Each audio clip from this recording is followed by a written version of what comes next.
عزیز طلبہ و طالبات آف کلاس 11th، السلام علیکم۔ آج کا ہمارا لیسن جو ہے تو یہ اسی نظم جو ہم تشریح کرتے آئے ہیں کل سے، یہی نظم پنڈت برنج نارائن چکبست کی نظم خاک وطن سے ہے۔ پیج نمبر ہے یہ نصابی کتاب کا 182۔ تو آج ہم پڑھنے جا رہے ہیں یا تشریح کرنے جا رہے ہیں نظم خاک ہند کا تیسرا بند۔ تیسرا بند، جی ہاں بیٹے، تیسرا بند یوں اس طرح ہے: گوتم نے آبرو دی اس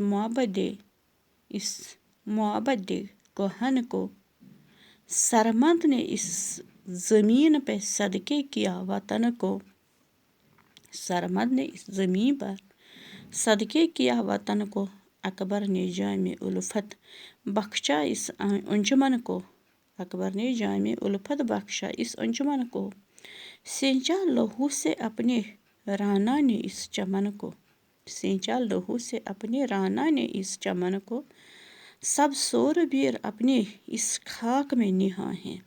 سب سوربیر اپنے اس خاک میں نہاں ہیں، ٹوٹے ہوئے کھنڈر ہیں یا ان کی ہڈیاں ہیں۔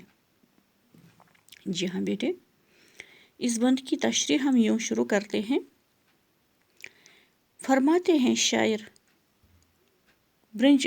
نارائن چکبست، پنڈت برنج نارائن چکبست نظم کے اس بند میں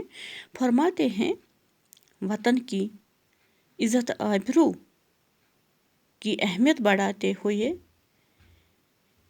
کہ ہمارے اس وطن، اس خاک ہند پہ گوتم جیسے عظیم عابد نے، عظیم ایک پرانے مہاتما یہ بدھ مت کے ایک بانی نے، گوتم بدھ تھے بدھ مت کے بانی، تو انہوں نے اپنی اس معبد کہن، اس پرانی عبادت گاہ کو، جہاں پر بہت پرانے سے اس وطن میں، اس خاک ہند میں، اس ہند کی خاک میں، اس ہندوستان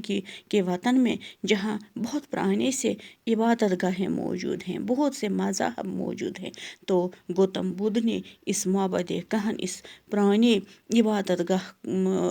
وادی کو، اس عبادت گاہ ملک کو آبرو بخشی، عزت بخشی۔ گوتم بدھ نے اپنی عبادت کر کے انہوں نے ایک نئے مذہب بدھ مت کی داغ بیل ڈالی یہاں اس چمن، اس وطن میں۔ سرمند نے اس زمین پر صدقے کیا چمن کو، سرمند نے اس زمین پر صدقے کیا وطن کو۔ تو سرمند فارسی زبان کے ایک عالم تھے، اصلی رہنے والے تھے یہ ترکی کے ساتھ ایشیا میں ہی ایک ملک آتا تھا، آرمینیا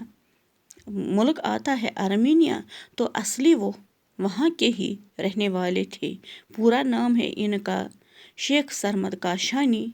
تو انہوں نے وہاں اپنے ملک سے ہجرت کر کے اس وطن کو اپنایا، اس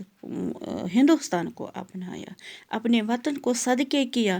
اس ہمارے وطن، اس خاک ہند کی زمین پر صدقے کیا انہوں نے اپنے وطن کو چھوڑ کر یہاں آ کر یہاں رہنے لگے۔ اکبر نے جام الفت بخشا اس انجمن کو۔ تو اسی طرح اکبر اعظم جیسے عظیم بادشاہ نے، مغل بادشاہ تھا ایک زمانے میں، پرانے زمانے میں، تو اس بادشاہ نے اس انجمن کو، اس محفل کو، اس خاک ہند کو الفت کا جام بخشا، محبت کا پیالہ پلایا یہاں کے لوگوں کو، ایک دوسرے میں محبت بانٹا اکبر اعظم نے اس خاک ہند میں۔ سینچا لہو سے اپنے رانا نے اس چمن کو۔ تو اسی طرح رانا پرتاپ سنگھ اپنے وطن کے لیے لڑتے لڑتے شہید ہو گئے، تو اس طرح انہوں نے اپنی اس چمن کو، اس وطن کے اس چمن کو اپنے خون سے سینچا، آبیاری کی اپنے خون سے۔